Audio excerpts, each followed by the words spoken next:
अस्सलामुअलैकुम नाज़रीन, मैं मोहम्मद असलम हुसैन सियासत की ख़बरों में आप सबका इस्तकबाल करता हूँ। आज 3 मई 2026 है। इस्लामिक तारीख़ के हिसाब से आज 15 ज़िलक़द 1447 हिजरी है। पेश है आज की कुछ अहम खबरें। रियासत बिहार के सिवान ज़िले में पुलिस ने हर्ष सिंह कत्ल केस के मरकज़ी मुलजिम सोनू यादव को आज इतवार की सुबह एक इनकाउंटर में हलाक कर दिया। सिवान के हुसैनगंज थाना इलाके के सरिया गाँव का रहने वाला सोनू यादव हर्ष सिंह कत्ल केस का मरकज़ी मुलजिम था। पुलिस ने आज इतवार की सुबह इसे ढूंढ निकाला और मुहासरा किया। पुलिस और मुलजिमीन के दरमियान फायरिंग का तबादला हुआ, जिसके नतीजे में सोनू यादव की मौत हो गई। 2 रोज़ कबल पुलिस ने इसी केस के एक और मुलजिम छोटू यादव को गिरफ्तार किया था, जो इनकाउंटर में जख्मी हुआ था। वो एक अस्पताल में ज़ेर इलाज है। आज के इस खबरनामे को MS एजुकेशन की जानिब से स्पॉन्सर किया जा रहा है।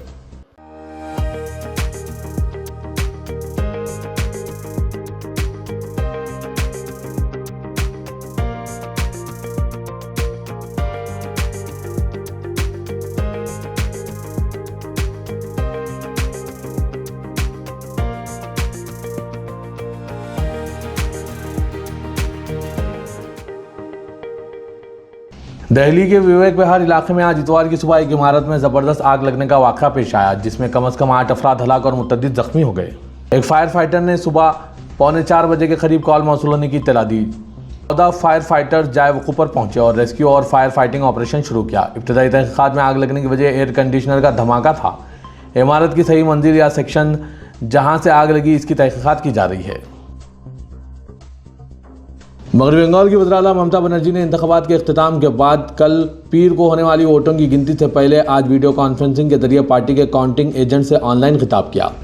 इस दौरान उन्होंने मगरबी बंगाल के लिए एग्जिट पोल की पेशन गोइयों को मुकम्मल तौर पर मुस्तरद कर दिया। इन्हें स्टॉक मार्केट में हेरा फेरी की कोशिश करार दिया। उन्होंने कहा कि हम बंगाल के इंतख़ाबात और 200 से ज़्यादा सीटों के फ़र्क से जीत रहे हैं। एग्जिट पोल महज स्टॉक मार्केट में हेरा फेरी करने की कोशिश है। उन्होंने 2021 और 2024 में भी ऐसा ही किया था और अब वही कर रहे हैं। इस दौरान वज़ीर आला ममता बनर्जी ने इलेक्शन कमीशन के जरिए बंगाल में तैनात सेंट्रल आर्म्ड पुलिस फोर्स यानी CAPF पर भी इल्ज़ाम लगाया। उन्होंने कहा कि सेंट्रल आर्म्ड पुलिस फोर्स के एहलकार तृणमूल कांग्रेस के कारकुनों पर जुल्म कर रहे थे। उन्होंने यकीन दिलाया कि आने वाले दिनों में तृणमूल कांग्रेस पार्टी इन तमाम लोगों को इनाम देगी जिन्होंने सेंट्रल आर्म्ड पुलिस फोर्सेस की बर्बरियत का सामना किया।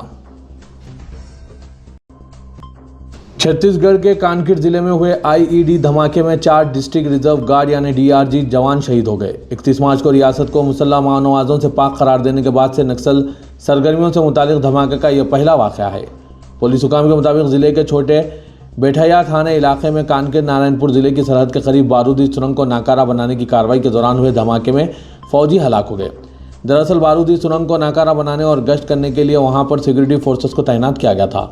हुकाम के मुताबिक रियासत से नक्सलिज्म के खात्मे के ऐलान के बाद यह पहला मौका है जब बारूदी सुरंग के धमाके में फौजी शहीद हुए हैं।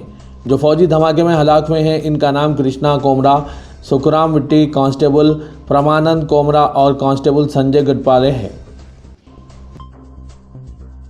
दिल्ली के उत्तम नगर में मुसलमानों के घरों पर बुलडोजर चलाने के बाद अब इनकी दुकानों को सील कर दिया गया। आज कॉरपोरेशन ने उत्तम नगर C ब्लॉक में सीलिंग की कार्रवाई की।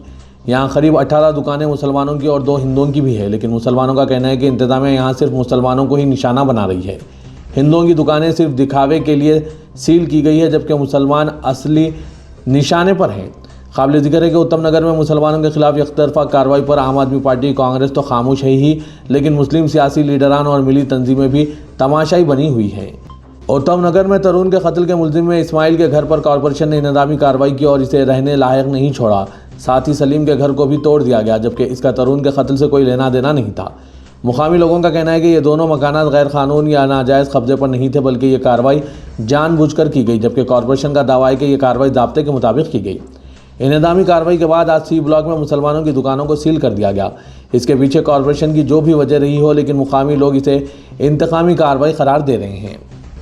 कॉरपोरेशन की बर्बरियत के खिलाफ आवाज़ उठाने वाला कोई नहीं है। हालांकि मुसलमानों की आवाज़ बनने के दावे करने वाले बहुत से सियासी जमातें हैं, लेकिन जब वक्त आता है जब ये अपने अपने बिलों में छुप कर बैठ जाते हैं। नाज़रीन, इन सब पर आपकी क्या राय है? आप भी सियासी जमातों के रवैये पर अपने ख्यालात ज़रूर पेश कीजिएगा। राजस्थान के अजमेर डिस्ट्रिक्ट कोर्ट में एक अहम अर्जी पर तफसीली समाअत हुई, जिसमें अजमेर दरगाह के अहाते में शिव मंदिर की मौजूदगी का दावा किया गया।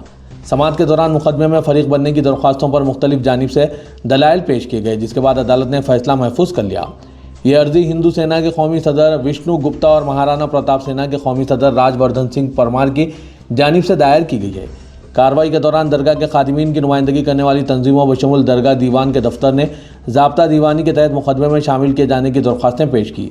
अर्जीगुजारों ने अपने दावे के हक़ में तारीख़ी हवालों और दीगर मवाद का सहारा लिया, जबकि दरगाह के नुमाइंदों ने अपनी रिवायती हुकूक़ और इदारे से वाबस्तगी को बुनियाद बनाते हुए मुकदमे में शमूलियत की ज़रूरत पर जोर दिया।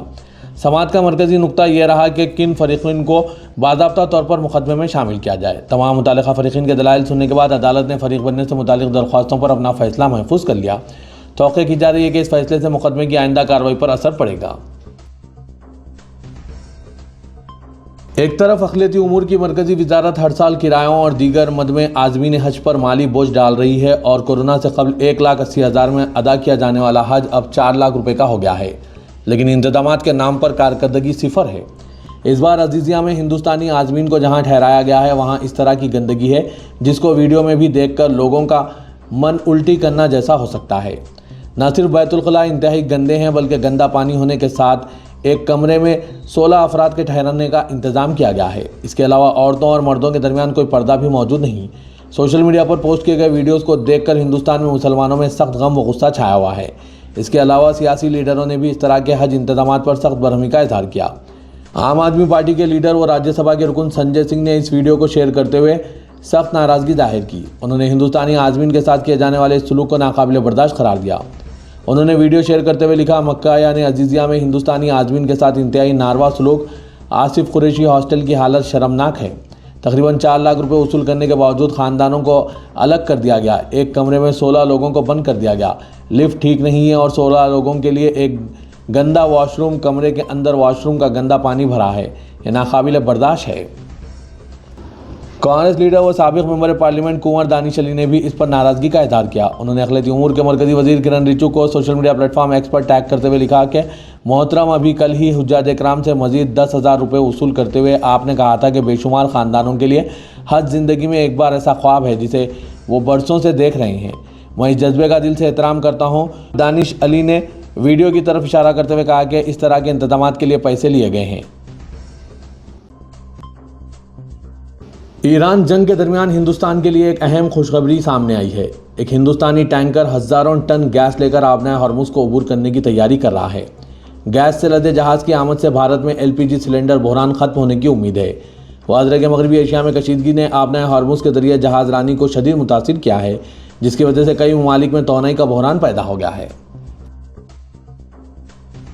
तेलंगाना हाईकोर्ट ने फातिमा ओवैसी हाई स्कूल व जूनियर व डिग्री कॉलेज में तालीम हासिल कर रहे तलबा को जो मुफ्त तालीम हासिल करने के ख्वाह हैं, इन्हें सरकारी स्कूल व कॉलेजेस में दाखिला दिलवाने की हिदायत देते हुए तालाब में की गई तामीरात के दौरान जो ओहदेदार बरसर खिदमत थे और जिन ओहदेदारों ने तामीराती इजाज़तनामे जारी किए, इन तमाम के खिलाफ मुकम्मिल तहक़ीक़ात करते हुए अंदरून 2 माह अदालत में रिपोर्ट पेश करने की हिदायत दी। अदालत ने स्कूल व कॉलेज में तालीम हासिल कर रहे तलबा व तालिबात के तालीमी साल को ज़ाया होने से महफूज रखने के लिए इन्हें सरकारी स्कूलों और कॉलेजेस में मुंतकिल करने की हिदायत दी। जस्टिस NV श्रवण कुमार ने विजय गोपाल की जानिब से दाखिल की गई रिट दरख्वास्त की समाअत के दौरान महकमा बल्दी नज़्म व नस्क, महकमा तालीम, मजलिस बल्दिया अज़ीमतर हैदराबाद मेट्रोपॉलिटन डेवलपमेंट अथॉरिटी के अलावा महकमा माल के अहदेदारों पर शदीद बरहमी का इजहार करते हुए कहा कि बंडागुड़ा मौज़ा में सिलकम चेरुवू तालाब में की गई तामीरात के वक्त मुतालिका महकमा जात के अहदेदार क्या कर रहे थे और तालाब में की गई इन तामीरात को किस तरह से बरक़ी आबरसानी के कनेक्शन दिए गए। मोअज़्ज़िज़ जज ने अदालत के अहकाम के मुताबिक तालाब के सर्वे के सिलसिले में इस्तिफ़सार किया और हैड्रा पर बरहमी का इजहार करते हुए कहा कि जिन जायदादों पर अदालतों में मुकदमात ज़ेर अल्तवा हैं, इनके खिलाफ कार्रवाई करने से भी गुरेज ना करने वाली हैड्रा इस तालाब के अहिया के सिलसिले में खामोशी क्यों इख्तियार किए हुए हैं। Fatima Owaisi school of excellence के मामले में अदालत में जारी मुकदमे के दौरान जस्टिस NV श्रवण कुमार ने तमाम मुतालिका महकमाजात के सेक्रेटरीज के लिए वाज़ेह हिदायत जारी करते हुए कहा कि वो अंदरून 2 माह इन तमाम अहदेदारों की जो तालाब के कब्जे के दौरान खामोश रहे या तामीरात की इजाज़त देने के मुर्तकिब पाए गए, इनके खिलाफ तहक़ीक़ात मुकम्मिल करते हुए अदालत में रिपोर्ट पेश करें। हैड्रा पर गरीबों की जायदादों को मुनज़्ज़िम करने और असर और रसूख रखने वालों के खिलाफ कार्रवाई न करने के इल्ज़ामात को मुस्तरद करते हुए कमिश्नर हैड्रा रंगानाथन ने कहा कि हैड्रा कानून के मुताबिक कार्रवाई कर रहा है और किसी को जानबूझकर निशाना बनाने की कोशिश नहीं की जा रही। रंगानाथ ने फातिमा ओवैसी स्कूल के मामले में अदालत के अहकाम के मुताबिक सिलकम चरू का सर्वे करते हुए तालाब की मुकम्मल सतह की जाँच की जाएगी। और निशानदेही करते हुए कार्रवाई के सिलसिले में इक़दाम किए जाएंगे। उन्होंने सरकारी इमलाक, तालाबों और झीलों के अलावा सड़कों, फुटपाथ और सरकारी अराजियात व पार्क्स पर किए जाने वाले कब्ज़ात की बर्खास्तगी पर जो मनफी प्रोपेगेंडा चलाया जा रहा है उसे बेबुनियाद करार दिया और कहा कि हैड्रा की तमाम कार्रवाइयाँ क़ानून के मुताबिक है। चीफ मिनिस्टर रिलीफ फंड में तिब्बी इमदाद के हुसूल के लिए दी जाने वाली दरख्वास्तें जो अरकान असम्बली व पार्लियामान के अलावा कानून साज कौंसिल के जरिए दाखिल की जाती है, इन पर रियासती हुकूमत ने अपने ही हल्के से ताल्लुक़ रखने वाली दरख्वास्तें दाखिल करने की पाबंदी आयद कर दी है। चीफ मिनिस्टर तेलंगाना के दफ्तर से जारी की गई तफसीलात के मुताबिक रियासत में ताहाल चीफ मिनिस्टर रिलीफ फंड के तहत अब तक 4,56,000 चेक्स की इजराई अमल में लाई गई है। CMO में खिदमत अंजाम दे रहे और SD वेमला श्रीनिवास ने यह तफसीलात बताते हुए कहा कि चीफ मिनिस्टर रेवंत रेड्डी की जानिब से जारी की जाने वाली हिदायत के बाद नए रहनुमा खतूत जारी करते हुए अरकान असम्बली व पार्लियामान को इस बात से वाकिफ़ करवाया जा चुका है कि वो ऑनलाइन तरीक़ेकार इख्तियार करते हुए अपने ही हल्क़ेजात असम्बली व पार्लियामान से ताल्लुक़ रखने वाली दरख्वास्तों की सिफारिश करें। अगर दूसरे हल्क़ेजात से ताल्लुक़ रखने वाले अफराद की दरख्वास्तों की सिफारिश की जाती है तो ऐसी सूरत में इन दरख्वास्तों को मुस्तरद कर दिया जाएगा। हज बैतुल्लाह की अदायगी के लिए हज कमेटी के तवस्सुल से रवाना होने वाले आज़मीन हज 24 घंटे कबल अपने सफरी दस्तावेज़ात और हज कमेटी ऑफ इंडिया के ज़रिए फराहम की गई हज किट हज हाउस से हासिल करते हुए 6 घंटे कबल हालत एहराम में रास्त एयरपोर्ट पहुंच सकते हैं। सदर नशीन तेलंगाना हज कमेटी मौलाना गुलाम सैयद अफजल बयाबानी खुसरो पाशा ने मीडिया के नुमाइंदों से की गई बातचीत के दौरान यह बात कही। उन्होंने बताया कि अजला के जो आज़मीन शहर हैदराबाद में हज हाउस में क़याम करने के ख्वाहिशमंद है, इनके लिए हज हाउस में खुसूसी इंतजामात को यकीनी बनाया जा चुका है और मुमकिन हद तक इन्हें सहूलतों की फराहमी के इक़दाम किए जा रहे हैं। मौलाना गुलाम सैयद अफजल बयाबानी खुसरो पाशा ने बताया कि आज़मीन हज को एहराम बांधने और इन्हें नीयत करवाने के लिए हज हाउस में खुसूसी इंतज़ाम किया गया है, जो कि मुख्तलिफ मजहबी रज़ाकाराना तंजीमों की जानिब से खिदमत अंजाम दी जाती है। तेलंगाना के वज़ीर-ए-आला रेवंत रेड्डी ने सरकारी मुलाजमीन और रिटायर्ड मुलाजमीन के लिए 4 बड़े और तारीखी फैसलों का ऐलान किया। एम्प्लॉयज़ JAC के साथ मुनक़िदा एक आला सतही इजलास के बाद हुकूमत ने मुलाजमीन के देरीना मुतालबात को तस्लीम कर लिया है, जिसके बाद JAC ने 5 मई को मुजव्वज़ा धरने और एहतजाजी मुज़ाहरे वापस लेने का ऐलान किया। चीफ मिनिस्टर ने सरकारी मुलाजमीन तंजीमों के नुमाइंदों से खिताब करते हुए कहा कि मुलज़मीन के ज़ेर-ए-इल्तवा बकायाजात के लिए 6,000 करोड़ रुपये मंजूर किए गए हैं, जो अंदरून 100 दिन जारी कर दिए जाएंगे। 1 जून तक तमाम सरकारी मुलाजमीन को नए हेल्थ कार्ड जारी कर दिए जाएंगे। चीफ मिनिस्टर ने आला अहदेदारों को पे रिवीजन यानी PRC रिपोर्ट फौरी पेश करने की हिदायत दी है।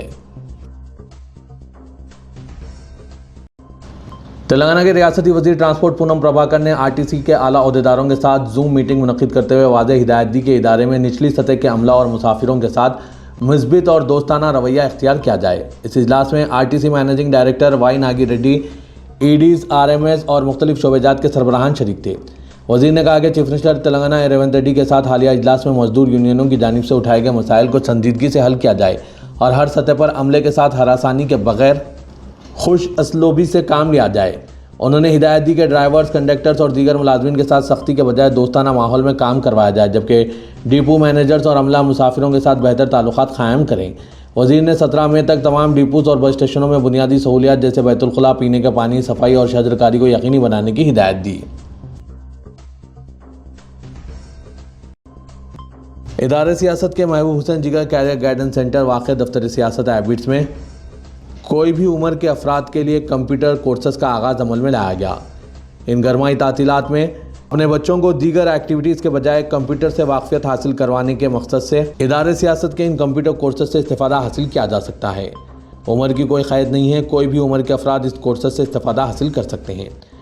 इदारे सियासत की जानिब से चलाए जा रहे कंप्यूटर कोर्सेस में MS Office, Word, Excel, advance Excel with AI tools और पावर पॉइंट सिखाया जा रहा है। साथ ही Tally, GST, focus, DTP, Photoshop, CorelDRAW, InPage, spoken English, AutoCAD, Revit वगैरह की ट्रेनिंग दी जा रही है। माहिर असातिज़ा की निगरानी में रियायती फ़ीस के साथ ये कोर्सेज चलाए जा रहे हैं। क्लासेस का आगाज़ कल 4 मई से हो रहा है। मज़ीद तफ़सीलात के लिए इन फ़ोन नंबरात पर रब्त पैदा कीजिए। फ़ोन नंबर है 9393876978, 9652813994।